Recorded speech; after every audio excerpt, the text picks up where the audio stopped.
First, we'll wait till it clicks in. Hope the lighting's good because I didn't. It it's kind of good. clicked on there. I think we're centered. Mm-hmm.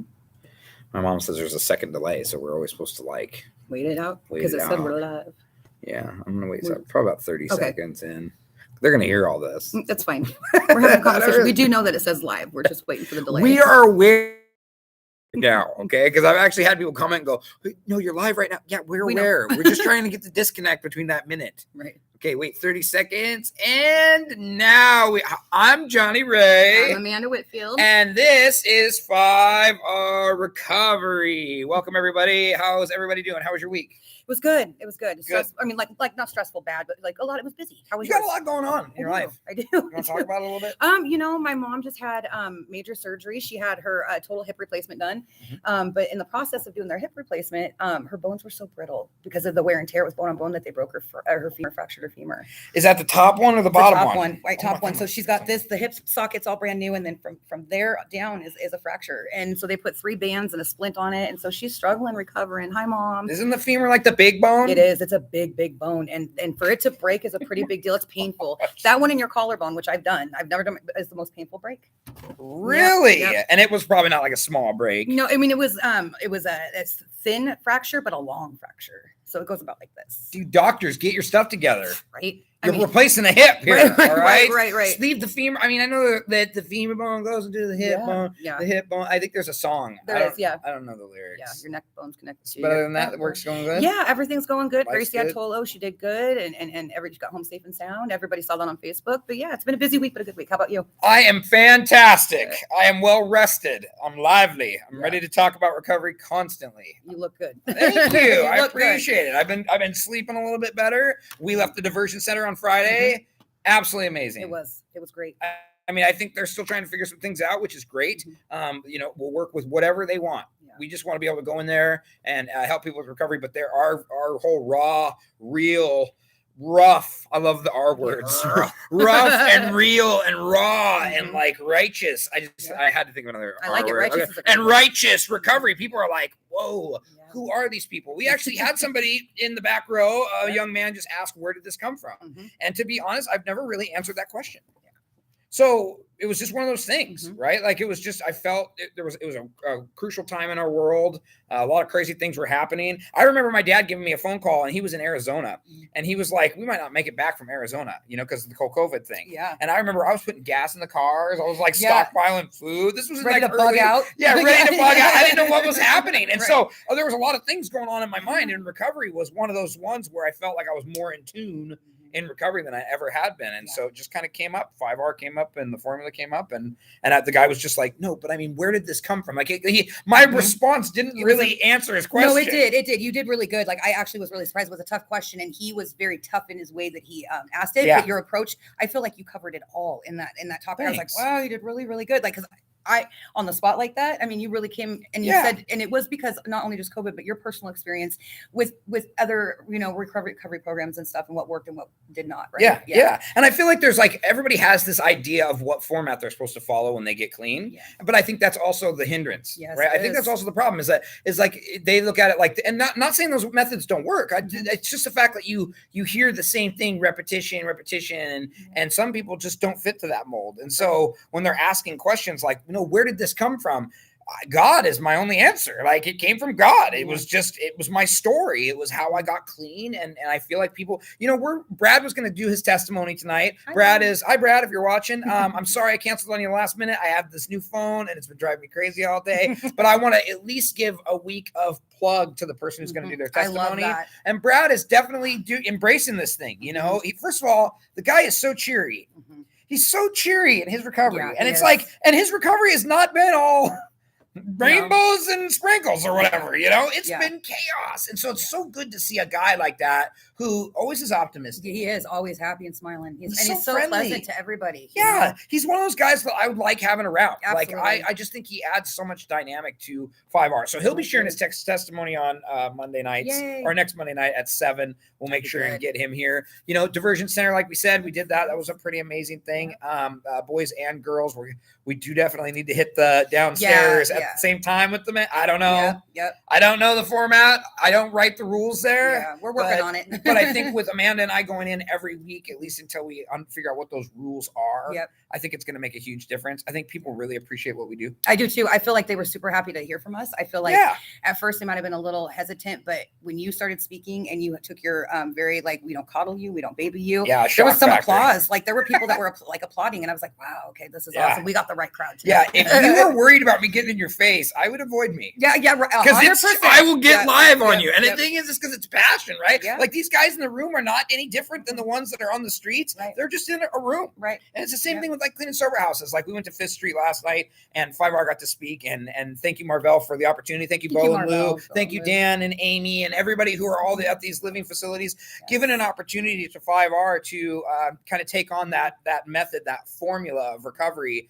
Raw recovery, realism. Like there's no victims here. We've all had things that we've struggled with and gone through. Like I'm not saying it's not traumatic, but to say we're a victim, we're incapable of doing anything, we don't do that. And so last night it was kind of the same thing. We talked about community, and I know we have a topic tonight, but I do want to talk about a little bit about community. Our community, the biggest problem that I find in our recovery programs is the lack of community from certain cliquey people. Agreed. There are people that just do not fit in with the popular clique, and I call them the popular clique because they're the ones that go to every event. Right. They're the ones that go to all the activities. Yep. They're the ones that have and they're completely in this group. They hang out on the weekends, but when a newcomer comes along, they see that tight clique.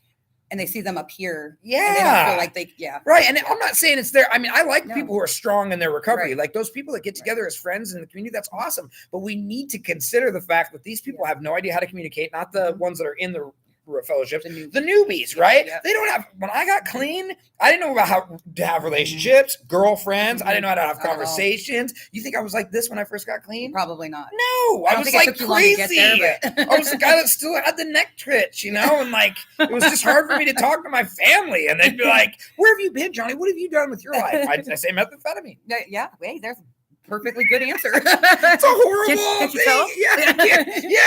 Can't you tell? Like, these are horrible. But I think like community is important. And so when we go to these clean and sober living facilities, we talked about this last week about how, homelessness is going to triple over the next 6 months. And it's just based on the fact of weather. We've talked about this before, and it's because it's hotter. Tweakers like to hibernate during the winter. They just like to survive and eat and sleep and tweak, right? That's all they do. But during the summer, easier to survive. It's a lot easier to survive. So they're out on the streets. You'll see them more frequent, and it's not because necessarily there's more of them. It's that they're coming out of the woods. They're coming out of their cubby holes. They're looking for copper. Right. Right. They're riding their bikes. Headlamps. Yeah. They have their 6 backpacks on that are each backpack's half full. Right. Why not just fill up 3 full? I know. Good logic, because they're trying to be organized. You got your wire in one, you got your batteries in the other. Oh my God, that's hilarious. But so community, you get it's important. It's going to give us an opportunity as 5R to go out into public more often. And I think like the people who do their testimonies with us, Melissa did an amazing testimony last week. I asked her some really raw questions, and I felt like I was stepping on her toes a little bit, and it was just because I was asking some real right. But again, that's really what we want to do is we want to establish a relationship based off of trust and honesty. And that raw to me is where the passion is. It is. It absolutely is. And I feel like it comes across. It really does. Like it was conveyed, like even if she was a little uncomfortable with it, it was conveyed that it was very genuine. So because we love you. Like, and that's the thing at 5R, we love you, Melissa. I was just almost like trying to tear down walls, tear down strongholds. Because when we go to the diversion center, I mean, it's as raw as you're going to get. I don't know if you've ever spoken at clean and sober living facilities or at treatment facilities, but it's as raw as you can get. You have multiple personalities in there. You have the introverts, you have the extroverts, you have the ones with serious mental health issues, you have the ones that don't talk to anybody and sit in the corner, you have the ones that are heavily medicated, you have the ones that are passing out. You have the ones that are there because they want to be, the ones that have to be because they're court ordered. Right. And those are two. How can you approach the same? So the best thing to do is to be open and honest about it. Absolutely. And when we go in, there's no bullshit. Crap. I'm trying to not curse as much. I know. I got to work on that. Dude, I thought like they have the swear jar at the Clean and Sober House last night. Oh, geez. And like everybody else is starting to get more prepared with it. And I'm just like dropping bombs. So I'm going to go in and just throw a 20 in there and just be like, I'm good for a while. Just set it up for it. I'd be like, okay, so this is for all what's about to happen in the next half hour. Exactly it. I love that is awesome. Community. I just think it's important. 5R Recovery, we will take you as you are. Yes. Wherever you are in your journey is where we will meet you. We definitely enjoy going going to the facilities, to the housing, to the everything, because we want to be a part of everybody's journey in their recovery. It's not that big of a deal if you're not into what we're doing. I've had a couple people tell me that 5R is just not for them, and that's okay. As long as you're working a program. And Amanda says this all the time. Work a program. Talk about how when you relapsed the time before this, about how you weren't working a program, and that's what was the problem. So I come off of oxys, the oxy 80s, and I knew that they were doing away with them. Pharma was doing away with them, like they do. They get you hooked and then they throw them away, or you can't get them anymore. It's so true. Don't get me started on I know. Well, I'm just like, now I'm like, I know you've been on that train, and I'm jumping on the train, and but that train so it is brutal. But I was doing those, and I started doing away. I had a really good friend of mine who was like, you can't live like this. Like, she took me to her house, got me clean, and I dove right into work. I was working 12-hour days, so I became a workaholic. And I was, my daughter Gracie was 5 at the time, and I just was being her mom and being heavily involved in her schooling and stuff. Well, I wasn't working a program. I think I went to one NA meeting and I sat halfway through it and I thought it was a cult, and I saw people hugging. I was like, heck no, you ain't hugging me. I'm getting out of here before you guys have a chance to all stand up and realize I'm the new kid in the room. That's what I thought. It's a cult. I've had people telling me that too, though. I was like, this is some kumbaya shit. Like, let's circle up and let's talk about a feeling. But little did I know, now I can identify that. But it's okay. There are some good. And little did I know, I can identify that now as I just wasn't ready. Like, I hadn't fully surrendered. I didn't know that until after the fact. But then some tragedy struck. We had some bad things happen, really bad things, lost a lot of people, and I just couldn't cope. My whole family kind of relied on me to be the rock in a lot of situations. And I just wanted somebody to be the rock for me for a minute. And I didn't have that. And so I called up my old dealer and I relapsed, but they didn't have oxy 80s. I went straight to heroin.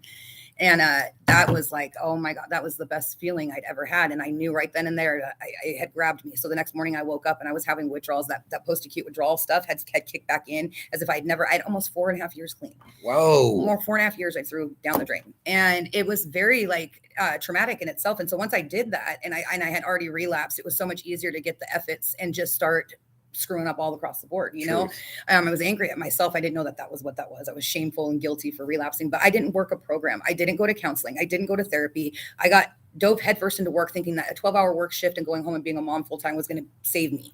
Jeez. But I didn't get to the bottom of what I was trying to numb. I didn't get to the root and the core of the problem. And so all my toxic traits and my dysfunctional traits that I had acquired in addiction were all still very much there. And when you're not high, you don't know how to cope with them. And then when you're not high, even the people around you don't know how to deal with you. Yeah. You're like, oh my God, you're not using, but you're angry as shit. And I didn't like who I was. So there's so many people. I love that. That's so good. There's so many people that have been in recovery for a while that are so easily offended by newbies. Why do you think that is? Well, I think it's odd. Like if somebody's like, okay, I have an appointment and we want to work our steps on a Saturday at noon. And then that person calls and cancels who's only been 2 months clean. They're easily offended. They're like, oh my gosh, like this person needs to work their program more. And you're like, bro, Matt, the 2 months into their recovery, they're still new. They're trying to understand who they are, right? But again, trying to lose that self-centeredness too. Yeah, and there's no real time frame on when people should start working their steps or when they find the perfect sponsor. Right. And the other thing is I have a lot of people who are really phony to my face, and I'll just talk about those. I'm not going to be specific, but there are people that have a real problem with me, and yet every time I see them or run into them, they act like we're close or they're interested in what I'm talking about. And I feel like that's a huge step in a person's recovery too. I'm not rude, but I am direct. So if you don't have to be sincere, you don't have to bull me. Yeah. I know that there are people that believe that 5R recovery is definitely against what they believe is the right way of doing things, right? Yeah. And those people, they haven't really sat down and listened to what 5R recovery is. They haven't taken the time. If they knew who I was, I feel like a relationship with a human being should be based off of something, right? I agreed. And your judgment of what 5R is or who I am when you don't know me, if you knew me, you'd be like, I'm not trying to be arrogant, but Johnny Ray's a pretty cool guy. Right. I've never had somebody who knows who I am go, God, that guy's a dick. No, you're super approachable. And I feel like that's huge in this.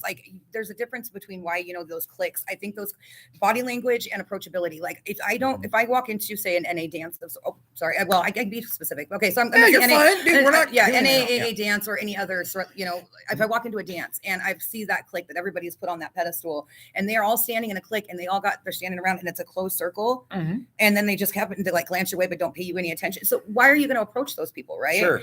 Sure. You can tell people that are approachable. If you watch your body language, even sitting right here, he's open. Like this is open. He's completely, he's not like this, and he's not closed off. I'm not just right. And mean mugging. Yeah. Oh, no, I'm kidding. What they don't know is like the newbies that see people like that, that's just their defense mechanism too. If they act like they're closed off, those people you put on a pedestal, they're probably just working on their character defects too. They're closed off, sure. But it does give off an image of being unapproachable, which is why they get the titles of the cliques. Yeah. And if you're interested, check us out. Yeah. Like, please come to a meeting. Come to a meeting. Come to one of ours. Yes. I mean, I've been to hundreds. Me too. I did 167 meetings of NA in my first 90 days. I've held multiple positions throughout the entire thing. And it's not that I don't think it works. I'm just trying to reach. I don't see a lot of newcomers at these events. Yeah. And that's, again, one of my issues. Yeah. I don't see a lot of newcomers showing up to because they don't feel welcome. They don't know where their place is.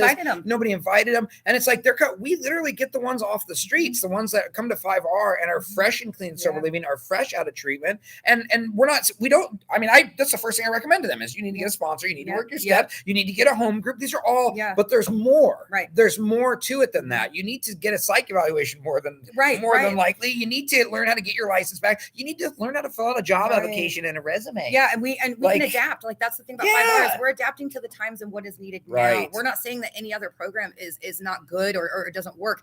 It really, I mean, the proof is in the pudding. Like it does work, and I stand behind it 100%. But there was more that I was lacking in my recovery. That my recovery cup wasn't getting full. Yeah, and it was because I was lacking the real connections. I had connections with like a core group of people. That was it.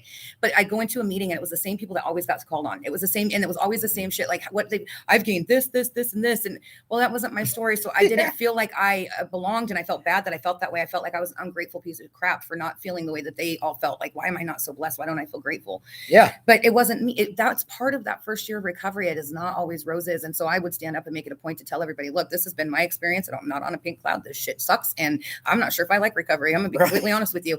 And I would find people come up to me. A lot of the newcomers would come up and be like, thank you. That was my story today. Yeah. Too, you know? And even the diversion center, those guys were, they were so responsive. Yeah. And the thing is we accepted questions, right? The format of other fellowships, other things, you can't do that, right? And they should have a voice. They should have a thing to speak. And to be honest, if you've got a problem with me, I don't care. And the reason is because I've worked my ass off. Yes. What do you think I've done for the last 3.5 years of my recovery, almost 4 years clean? I've literally I've done everything I possibly can to just help the world. And so the people who have a problem with me, to me, are like, if you understood what I do to help people, how could you possibly have a problem with what I'm doing? And I'm going to speak as Secretary of 5R and how I know you and your friend. And I'm going to tell people this. If you have a problem with Johnny Ray and you have not come and sat into a seat in our meeting, shame on you. Because you've formed an opinion. You've now assumed something that you know nothing about. That would be like us assuming something about you, and how does that feel? Now, I'm not going to preach the whole, well, if you're really in recovery, you know, you're worried about your side of the street, because that's crap. We are all humans, and we all can't have, we cannot help that we're humans and human nature. And when you don't know what's going on somewhere and you feel like you tend the little sting of resentment, I guess is what it is. Sure. Because he's doing something different, and certain programs state that is the only program that'll work. Right. Well, how do they know? Well, they don't know because they've never tried anything else, or this has never been the way it is where there's other like Recovery Circle or Celebrate Recovery or 5R Recovery. Right. Why can't we all be across the board, helping our community, getting the message to the still suffering addict? Why can't we grab hands, work together collectively, no matter what platform we're on and no matter what nonprofit we work for or what fellowship we are belonging to? This is an epidemic, and our people are dying. It's knocking on our front doors. For people that want to think that it discriminates, it doesn't. I guarantee everybody that will watch this or see this knows somebody that's suffered from addiction and made bad choices and is on the street or mental health issues or trauma, whatever it is. We all can stand up and be a voice for those people and say, look, there is another way of life. We don't have to be against each other. So you come sit in our meeting and you see what we're all about before you speak on it, please, because we do the same for you. Yeah, darn right. And like, I think it's so like, I know people who only attend AA and there's not a lot of AA meetings in their area. No. So they'll wait a couple days before they need a meeting. And I've actually had friends call me on a Sunday and say, hey, Johnny, do you have any 5R meetings going on today? And I'm like, no, you should check out an AA or an NA or a CR or whatever's available. And they're just like, oh, no, I don't do NA. I only do AA. And you're like, why does that line even come out of your mouth? Right. Like, what is wrong?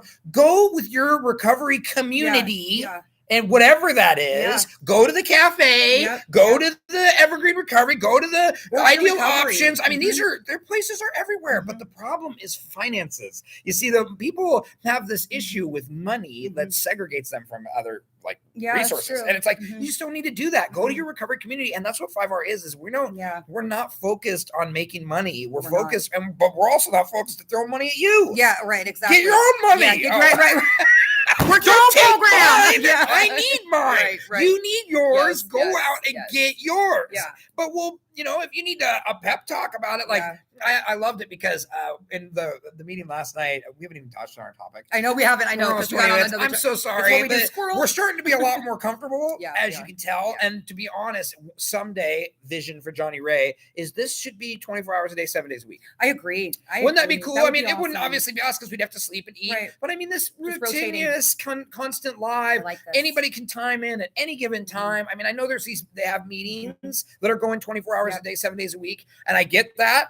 But it's not the same. It's not live. It's not interaction. It's not people can ask questions and interrupt. And there's a format that they follow. Well, we follow a format too, and it's called all over the place, right? I just want to say too, if you ever are tuning in and we are live, whenever we are on here and you're struggling, please speak up. If you have a question, please speak up. If you have something to get off your chest, please speak up, because that is ultimately what this is about. Sure. We talk about topics kind of to fill the time and to kind of give information or to work things out or whatever, but we're here for you. So if you're struggling or you are thinking of using, or you've got something you need to get off your chest, please chime in. That's why we want to be interactive with you guys. Okay? Yeah, we're here for you. And we're aware that I know what the icons mean. In the beginning, I didn't. To be honest, I've never been a very tech savvy guy. I don't expect to ever be, that far along, but we're learning introductions and we're learning all that kind of stuff. Yeah. Eventually these videos, I mean, we're not just for the live, right? We're to store these on our 5R recovery video pages where people can watch them at any time. And the thing is you're never going to not be with like-minded people. Right. Me and Amanda are pretty nuts. I mean, we're awesome. Don't get me wrong. We're awesome. Stellar, okay? Like Sharon said last night, Pimp Juice and Awesome Sauce. I love it. I love it. We are definitely awesome, but we also, last night at the meeting. I'm off my meds, so, I don't know. That's good. So far, I think you've been doing very well. I have. I turned that corner, but that's another story. And so, last night, there were so many guys that were I was like, dude, every single one of you in here is selfish. That's how I started it, and they're all just like, what? And I'm like, every single one of you went into their home and called them selfish. Yeah, you're self-absorbed. You guys don't care about other people. You guys are all about yourselves. You don't know how to do laundry. You don't know how to take out the car. And they're all just like, who is this dude? And I'm like, I'm not saying it to be rude. I'm saying it because I'm one of you. Yeah, right. So I'm not trying to be any different. My dad is I still live with my father. A lot of people are like, oh my gosh, you still live with your dad? Yes, it's a kind of a mutual relationship. You got to understand when I moved in. Some people like their parents. It's okay. Well, and I mean, it's more so that there was pivotal events that happened or trivial events that happened. Like I moved in, then COVID, then it was just like one of those, the market's crashing. And so every time it was ready for me to move, he had a heart attack and a stroke, so I wanted to stay around for that. There was all these things, but it's like, I still have problems cleaning my room. I love it. It's I'm clean almost 4 years. Do you guys still have discussions that take you back to high school? When you were in high school, does your dad still come at you about you didn't take the trash out today, Johnny? Yes, I got a note, Jody, if you're watching. I got a note on the counter yesterday that said, Johnny, fill the green bin. Love you. And I'm like, does she mean yard work? And I'm like, I just got done with church. So I'm like, I don't want to do yard work. I don't want to do yard work. This sucks. And so I go and I change into my dirty clothes and I go out in the backyard. Thank you, Joe. And so I'm like, this sucks. So I go out there. None of the sticks are broken up. So I'm breaking sticks. I got kids running around in the backyard. I stepped in dog poop. I'm what is going on? Your recovery should not be so glamorous. Yeah, no way. It should be dog poop, yard bins, kids running around. Yeah. It's chaos. Blizzards in your hands for breaking sticks, Look I got Mark. That's from doing yard work over at Mr. Dave Jackson's house this weekend. Yes. That guy needs some help, Dave. Yes. We want to help you paint. We love you. Yes. We want to help with all that stuff. We got his kitchen done. Him and I did his kitchen, so that was awesome. That's good. Yeah, but I absolutely. So again, don't be so worried about your recovery looking like a certain way. Right. And in 5R recovery, you are definitely welcome to be strange. We have no issues with that. If you're unmedicated, which we do run into people every once in a while that have some mental illness, we just recommend that you get diagnosed and see a psychiatrist or a psychologist or, but if you're taking 20 pills a day because these doctors told you so and they don't even remember your name, we got to talk about that too. That's a difficult thing. Absolutely. So before we get, I know we're 25 minutes in. The topic was about amends tonight. So we grazed this subject on Saturday. Dan had lost an uncle. Dan, another amazing member of 5 Hour Recovery. Love you, Dan. We love you guys so much. And lost an uncle. And for him, his amends was never accepted by his uncle. And that's something that I hope they talk about in the fellowships. If for you fellowship 12-step people, it's your 8th step and your 9th step. It is definitely a hard one. Make a list of all the people you have wronged and be willing to make amends to them all. That's the 8th step. After making a list, make direct amends wherever possible, except when to do so would cause harm to those. See, for all you people who don't think I know my stuff, I've worked my steps. I know this stuff, man. Okay, where do you think it all comes from? Anyway, but so amends, it never really talks about like when or how long in your recovery before you start doing it. Like there's no specific time. And the other thing is what do you do to the people that don't accept your recovery? Like are not willing to accept your apology, are not still look at you like a piece of garbage. And if you think that that's strange, again, how can you do damage for so long and then a couple of years you're like, oh, I'm clean 2 years. I want my family to think I'm the best now. I still have struggles with certain members of my family, and I own a recovery nonprofit. What more can I do? What more can I do? I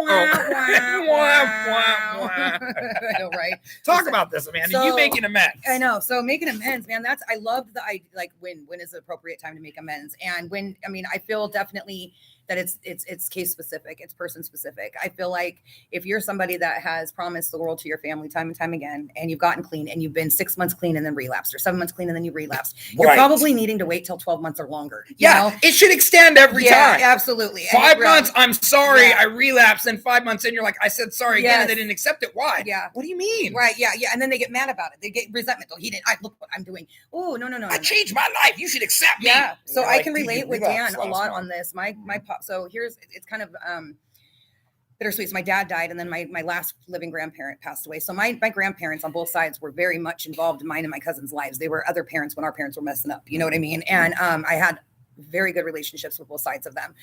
My grandfather thinks that I did something in active addiction that I didn't do. I took the fall for something that wasn't me, but what's the point of being a snitch or talking to him? I couldn't bear that pain that I felt that he was mad at me being on the person that was responsible. So I just took it, Were you, I'm not trying to, were you responsible at all? Maybe your lifestyle, maybe the way, harm that you did in the past. Yeah. So I was responsible for the simple fact that I was a drug addict too. So it would have been to the point of, he couldn't trust me. So I guess I earned that, but I did not do what was said I did. Yes. And so I didn't talk to him for a long time, and that was his choice. And so when I got clean, he had sent me a message on Facebook that said, if you can say sorry, I might think about forgiving you. Well, so to me, it was kind of a betrayal bond in a sense that this is somebody that grandparents and parents are supposed to love you unconditionally. Unconditionally is unconditionally, good, bad, and the ugly. So my Nana was my biggest supporter, regardless of what I had done. She didn't enable me. She didn't baby me. She told me straight up she was angry at me, pissed at me when I was in addiction, knock it off, get your life together. But I knew she loved me. It was tough love, but she loved me, and I knew that. So when he came at me with that, well, I might think about it. I was new in my recovery. I still had my big time character defects, and I got on a little bit of a high horse, and I was like, you'll think about excuse me, but yeah. And so I was really pissed off about it because it hurt my feelings. And I realized now those responses are usually very valid because he hurt my feelings. Why? Because he touched a nerve, and he was right. Yeah. He didn't have to forgive me. He was not entitled to forgive me. I wasn't entitled to his forgiveness. Right. That was a hard pill to swallow. So fast forward a couple months, and after my dad died, and I got word that he was sick. He was falling very, very ill, and I couldn't get down to Ocean Shores to go say goodbye. And so my cousin FaceTimed me. And put me, and she walked into the room, and he was in bed. He was bedridden. And she said, Papa, somebody wants to talk to you. And he saw my face, and he just turned his head. Oh, harsh. And I was like, ouch. And I just, we just lost my dad, mind you, so I'm like losing people left and right that were pivotal points of my life, and he didn't want to talk to me. He didn't want to make it. I said, Papa, I'm sorry for everything you think that I've done. I love you. I'm still clean. I'm still doing good. He goes, I don't care. And he died the next day. And so that really messed with me bad. I bet. When they talk about it, about how they say some people might not forgive you, you don't think it's going to be like your immediate family that is supposed to love you unconditionally. You think about it maybe being a neighbor or a boss or, friend that was, whatever the case may be. I didn't ever consider what that would look like if it was my own grandparent that did not forgive me. And that messed with me bad. And I remember coming to 5R and sharing about it here. And it really threw me for a loop. It put me into a deep depression for a minute. And then I got angry. I got really angry. Like I make amends to you every day. Why didn't you just say, okay, and you love me, but it's okay, because here's my thing. They don't forgive you. They have their reasons. Okay.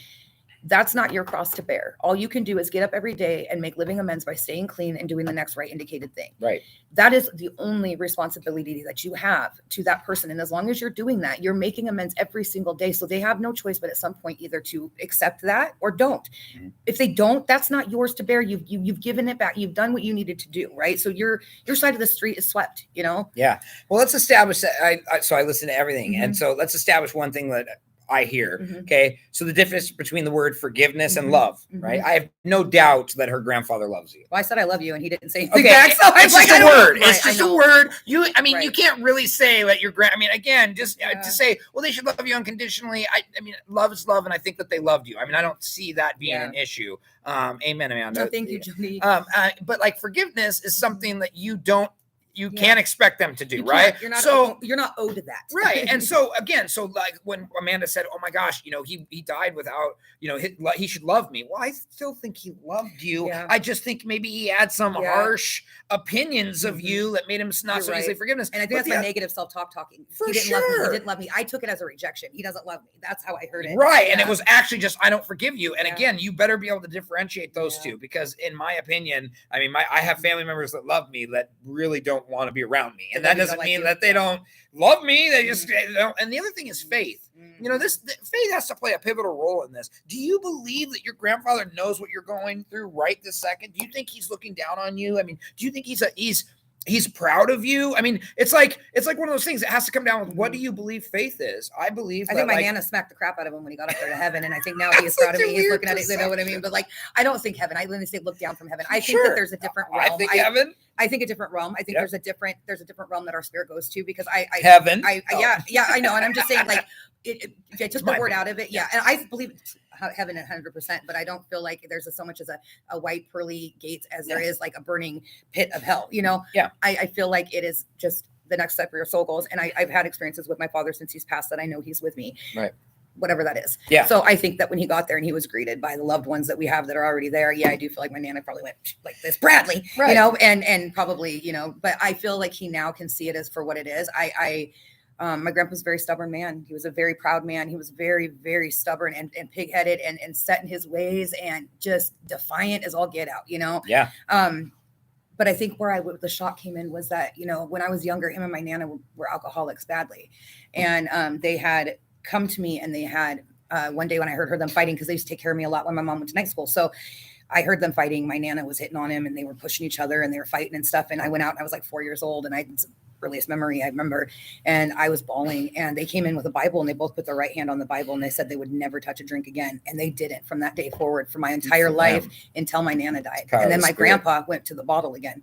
And I would go over to their house and pick my grandfather up off the ground and put him in bed and change his pants because he had wet himself, And so those things that so he went back on a promise that he made myself and God, but I loved him and I forgave him, and I knew that he was hurting, and I tried to see it from all aspects. So I guess maybe I knew that it's not so much that he didn't love me, but I think that he wasn't able to step outside of himself and see my position and what I had gone through, when I was able to see his position when he was laying on the floor drunk and completely inebriated and needing help, even though he had made me a promise and he broke it. I could have been very angry at him and very resentful, but what would that have done? I would have missed out on the loving my grandfather for whatever years we had left, So I guess, I don't know. I guess maybe I'm different. I've always been a very forgiving person, but I have to understand that not everybody is like that. And that's okay, because they process the pain that you've put them through and the wreckage you've left them differently.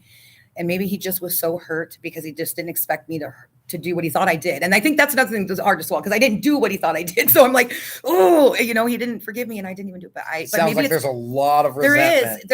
But I think my role in all of that is maybe I should have just told him the truth that it wasn't me from the get-go. Maybe the fact that he just didn't use the specific words, I forgive you, is what, and to me, it's just words. Like, it's just like, I mean, that's where my faith comes in. Is like my grandma Ray, for instance, my dad's mom. Okay. She passed away when I was in active addiction. I didn't get to be around for that. I didn't get to be, but I remember her having severe dementia. And the only time that I did get to see her, by this time, she had forgotten who I was.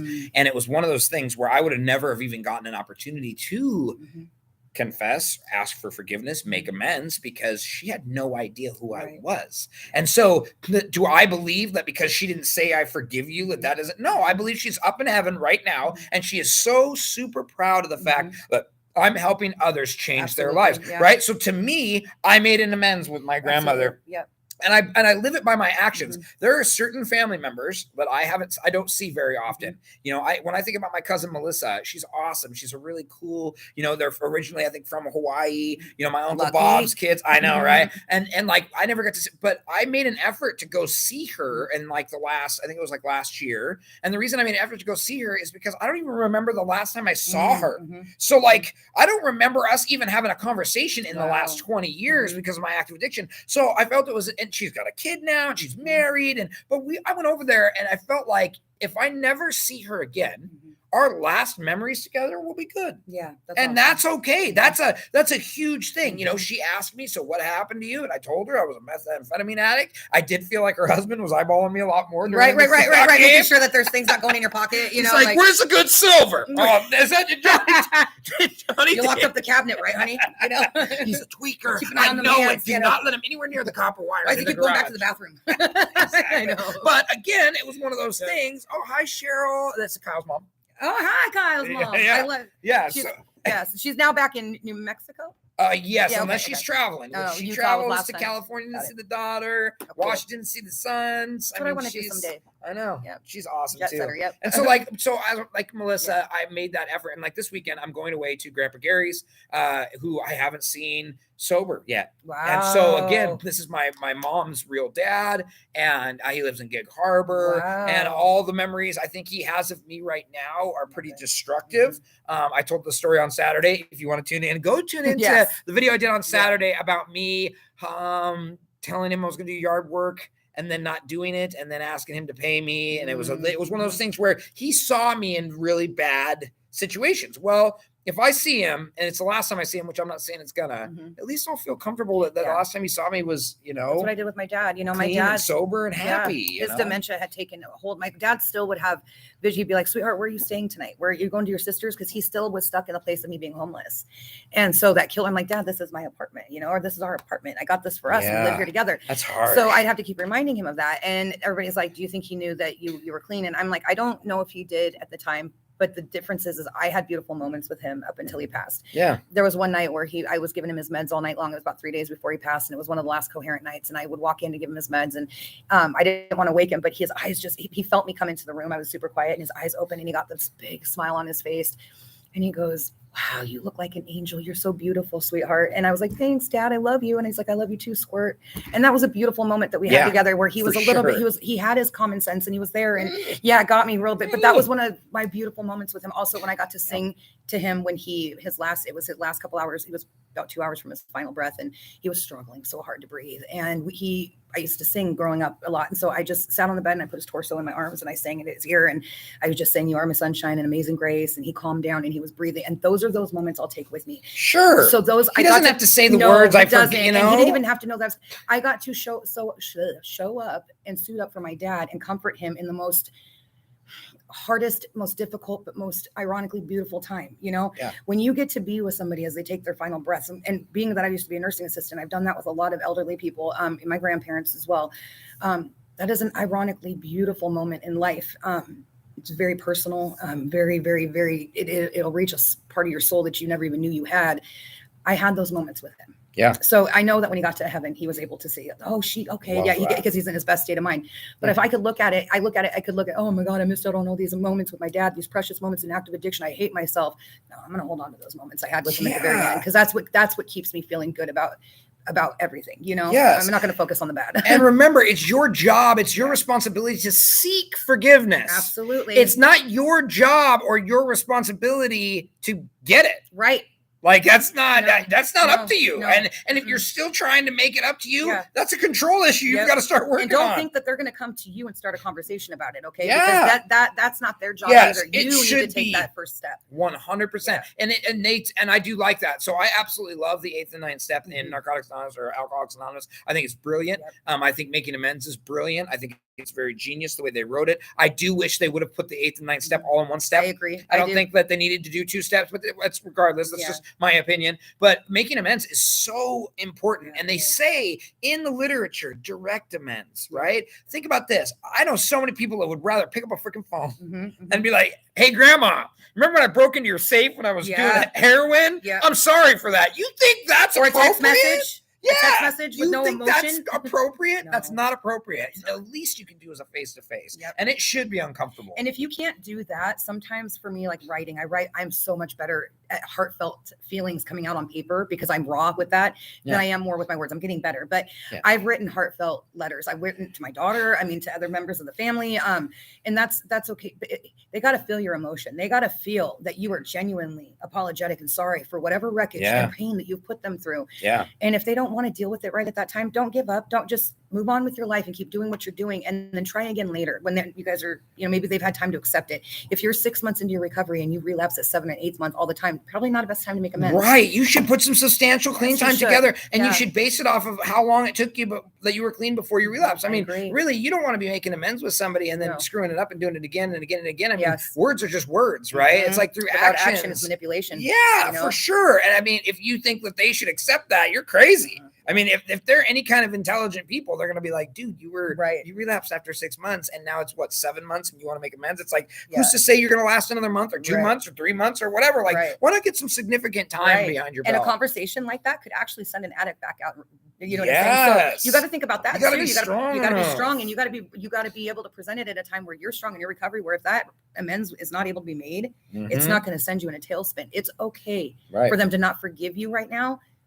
As long as you're doing what you need to do. If you can live with yourself and look at yourself in the mirror and sleep with your, put your head down on the pillow and know that your conscience feels good for that day, and that's what matters, right? Yeah. That's absolutely what matters. I got one for you. Yeah. What if your kids are under the age of 10? I'm going to get real and raw with you real quick about something.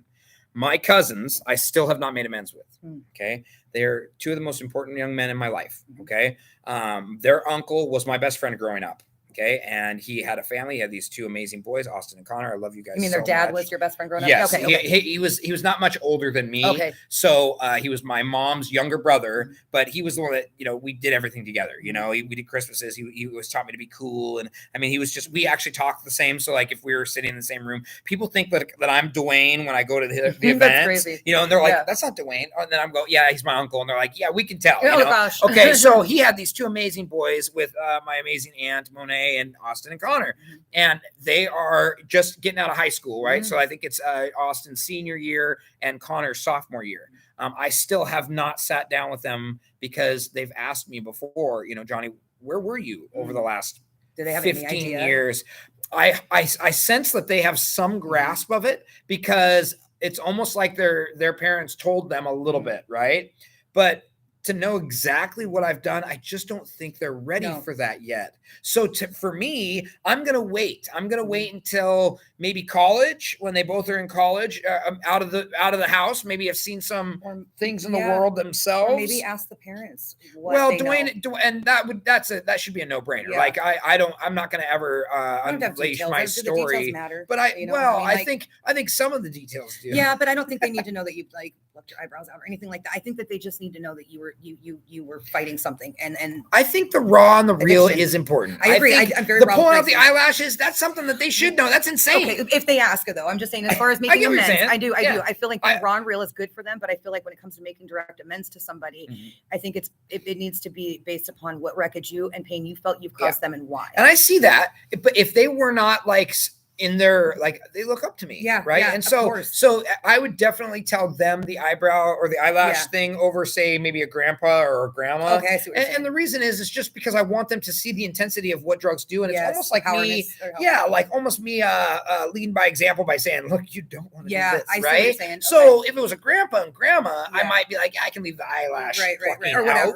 Yeah. But with the kid, I want them to know, like, I was a crazy person. And the reason I got kicked out of Christmases and I got kicked out of all the holidays was because I wasn't in my right state of mind. But what age do you decide that it's that time to make amends? That's kind of my question to you. Is it under 10 years old? Do you tell anybody who's under 10 anything? Like, that's a hard one. I feel like when it's not your child, I feel like that's a conversation to have with their parent as well. What if it is your child? When it is your child, I love them. Yeah. So my thing is, my kid was very aware at 10 o'clock. So to 10 years old is how Gracie was when I relapsed Wow. See, so this would be, she has the best answer for this. So experience. She remembers everything, Whoa. even some stuff that I don't. Even some stuff that I didn't, the details, and she sees it very differently than I do some of the times. But I think that when we are in the moment and we're the ones causing the pain, we will create a narrative to be able to sleep better at night. Mm-hmm. So she remembers it probably a lot more accurately than I could ever remember it, because I think I did what I had to do to just not feel the shame and the guilt. How old before you told her? So she knew. She came to me. She at 10? She came at 11 years old. She had gone to my mom and her dad, and she said, I found foils in my mom's purse. Because she knew something was wrong. And so she went and she searched my bedroom and she was going through my drawers and she was, oh yeah. They know, man. They know. You think they don't, they do. They know a lot more than you think. And they just don't know how to process it and what to say. So she did what she knew was the best thing to do and took it to 2 adults that she thought she could take it to. And that's when Gracie tried to save my life from a very young age. She was very protective over me, very defensive. She would not let anybody in the family badmouth me. If they did, she would scream at them like, that's my mom and you don't know what she's going through. How old before you made an amends? So she was, when I made amends was 3 years ago. So she's 17 now. So what, 15? Wow. 14, almost 15. Yeah. Do you think that's enough age? I do. I feel, especially Gracie's very mature. Yeah. So let's throw that in there too. But I think she's mature because I made her grow up fast. Yeah. And I think that I was the parent that she had that her real dad has nothing to do with her life. And so it's always been her and I since she was born. And so then she had the one good parent pull the rug out from underneath her. I had to make her grow up pretty quick, Yeah. So that maturity is there. But she's also so much more resilient and capable of understanding and forgiving than I ever thought was possible. I don't deserve her forgiveness. She's such an enemy. I don't deserve how amazing this kid is. Yeah. She could have looked at me and she said, screw you, Mom. I don't forgive you, and she would have been entitled to do so. Yeah. But she has a very good grasp on what addiction is and what happens in somebody's life when they're addicts. She's very compassionate, empathetic, although she will not enable you. Nice. At all. She will not give the addict on the street $20, but she will sure the hell go up to him and say, can I please make you a sandwich or buy you some food? That's good. And I know about her doing this multiple times. Yes, very much. So we're at 45 minutes. Yeah, Should we wrap? Let's do that. Let's wrap it up. We're good. Good. Yeah. What a topic. Yeah. We're definitely feeling a little bit more comfortable on camera. Yeah, Pretty soon we're going to have like a cool entrance. I will love it. Yeah. And it's going to be like a slideshow and it's going to come across. It's going to be like, some rock music. What are the 5 R's? Oh my gosh. We should write our own song. Yes. Yeah. A recovery album. I like it. Oh my gosh. I like it. And so we'll get that kind of stuff in. We know that we've only had 1 view, which is probably our.